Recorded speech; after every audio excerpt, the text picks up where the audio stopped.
I have been quietly interested and a fan of Dijon's music ever since Absolutely, which I don't think I covered properly on this channel. But what I did do a few years ago, or maybe even last year actually, when I did my top 50 songs of the 2020 so far, I did include The Dress on that list. If you haven't watched that video, go watch it, because I talk a lot about how much I love that track, and many other tracks on that album too I think are pretty fantastic, like Many Times is a good example as well. I've just been very quietly intrigued by this guy's sound. It's very unique, it feels very nostalgic but also really fresh and modern.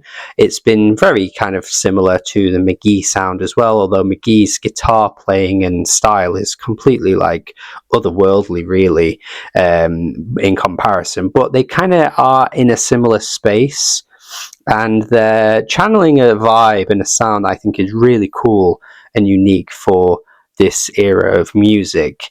And it was very cool to see them get such a mainstream push by both being on the Justin Bieber album, more so Dijon, who had way more production credits. I think McGee was only on 1 or 2 tracks, but yeah, very cool to see that sound make it into a mainstream audience, getting that spotlight. It was very nice to see. It was just a shame that the album itself was really weak, but it was kind of Dijon's production that kept it engaging for like the 20 tracks or whatever it was. We just needed the guy himself to show you how you really properly do it, because the production, like I say, on that album was really interesting at times for Justin Bieber. It was just his vocals, his writing, his style that just kind of bored me by the end.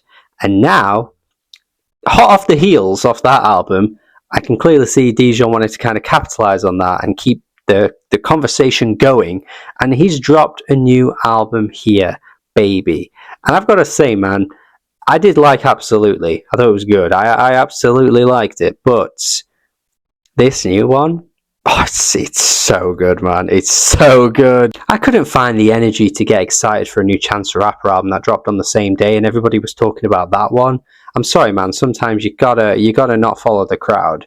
You've got to go your own way sometimes, because I was like, nah, I've got to hear this Dijon album, man. I've got to play this instead. And oh my goodness, this is fantastic. It's got the Pitchfork 9.0, which is really rare for them, which is nice to see a lot of hype kind of coming its way. But yeah, I'm going to have to be jumping on that hype train. I'm not here to offer a controversial opinion at all. This is fantastic. It's got such a cool starkness and a sharpness to the production, to the vocals. It's got this really cool nostalgic 80s feel, which I think was kind of there before, but it feels way more prevalent now. Oh, the whole thing is just a real treat. The opening track starts off sounding like a Young Fathers song. Honestly, if you listen and then listen to something from the Young Fathers' previous 2 or 3 albums, you'd kind of get what I mean. That kind of lo-fi, echoey hollowness to the production kind of lives on this track too. The kind of weird, rugged and messy vocals, but they are hitting notes. And it still works, and it still, like, you know, forms a nice structure of a track, but there's just something kind of like that lo-fi feel that makes me think of a Young Fathers song. But of course, yeah, the vocals are so distinct immediately on this track. The whole thing's great. You've got Baby, then another baby right after it. He's had one baby, now he's got another baby. Bloody hell, can't stop having babies in this house. And yeah, this track is fantastic as well. The production and the percussion is just so stark. I love the beat and the drum patterns on this track. I think it sounds fantastic. It actually has a bit of like a Prince feel to the vocals here, which I have seen people mention already.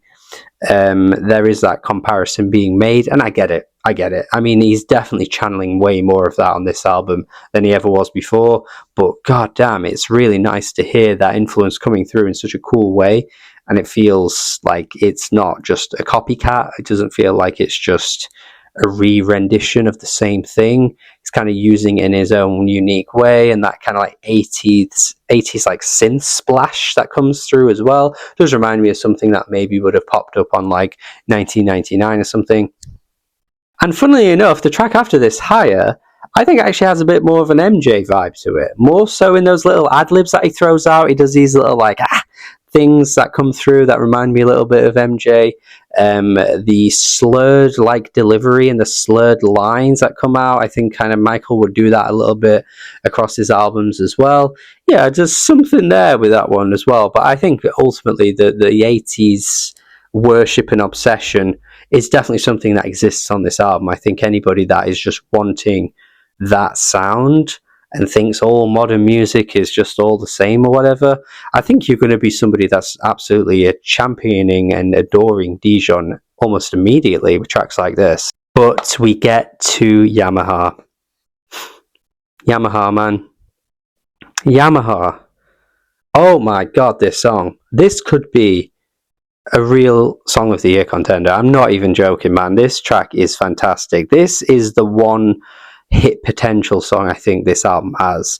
I don't know if Dijon's ever going to really get a proper hit, but in the world of social media now, short form content, TikTok, all that kind of stuff, is very hard to predict what can blow up and what can't really nowadays. It's very, very difficult to kind of predict these things, but I do think there is something from this album that really could take off. Whether it is Baby or Another Baby, who knows? But I do have a feeling about Yamaha, you know. This track is stellar. The lyrics, I think, are really cool as well, where he's kind of like telling this person to like own the emotion and wear that emotion because he really likes it and show that emotion. That's the part of this person he really loves. I think that's really cool. I think it's a really cool way to word it. And it's just like this exploration of love in such a nice way, like really pouring that into the other person, but wording it in the most like non-cliche way imaginable. It's like he words these lines in a way that I haven't really heard before, and I think it's really cool how he does it. And yeah, the vocals as well. Baby, yeah, it just belts it out on the chorus. Oh, it's so good. The drum groove, there's just a love brimming out of this song. It's so great to hear. It just makes you full of love. The entire thing is so good. Fire captures like the raw energy that I think a lot of the tracks have, but I think this track just kind of takes that to a new level. I mean, it's a really short, snappy track, but yeah, it really has this raw feel to it. And from there are a few tracks like Referee and a few others in that section that feel very fragmented and don't feel like they're forming the same kind of like structured songs as the songs that came before it. Like the first five, I think are major highlights on the album, but that little section in the middle beyond that does feel like fragmented and kind of like choppy in a really interesting way. I think that could be the point where it may put people off on this album because they just maybe want the songs that feel more accessible and have more of a structured rhythm to them, I guess you could say.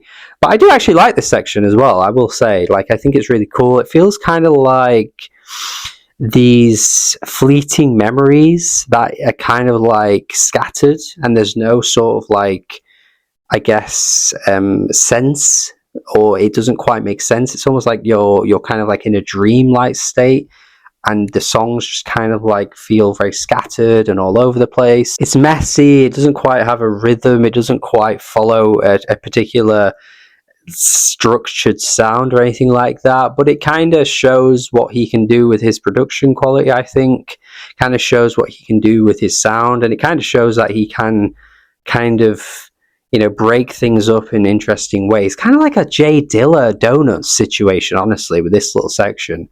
Like, it feels like it's all these little ideas just kind of being thrown out, but not really sticking to one thing. I mean, again, like I said, I think it could maybe put people off this part of the album. It's not completely like off the beaten path or anything like that, but I think it's just slightly off kilter enough that makes it really interesting and creates a really cool effect, I think, for the sound of the album. Automatic, though, I think is kind of where the album gets back on track a little bit more, and again, it's just a really, really like emotionally delivered track, which I think is really cool.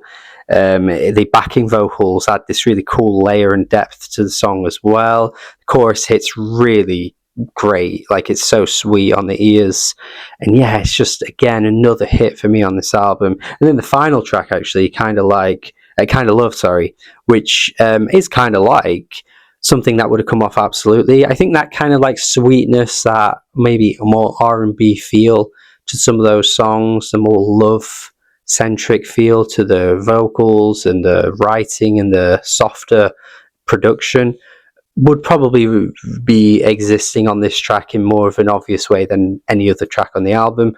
But ultimately, I think the entire album's great. I think it's a really, really awesome listen. It's really unique. It feels, again, kind of like lo-fi in places, makes some of the tracks feel kind of like their own thing, but it stands out really well to me. And yeah, it just is a really cool vibe from start to end. I don't think there's much out there at the moment that's quite like this. While I did make some comparisons to Prince, Michael Jackson, they're only really small comparisons, really. Like, I'm not thinking he's completely ripping those guys off. And even some of the 80s feel to some of this. Again, it feels like it's got its own modern take on that sound, rather than, again, it just being nostalgia bait for the sake of nostalgia bait.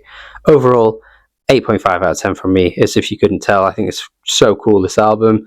Yeah, I'm going to be spinning this one a lot this year. I mean, I've struggled to put down, you know, Baby, Another Baby, Higher, Yamaha, Fire, Automatic. Like, I've been going back to those songs constantly since this album came out, and of course I've been playing the album a lot too, so it's a real big hit for me, and I hope people agree with it. Let me know your thoughts in the comments. Do you think this album's great?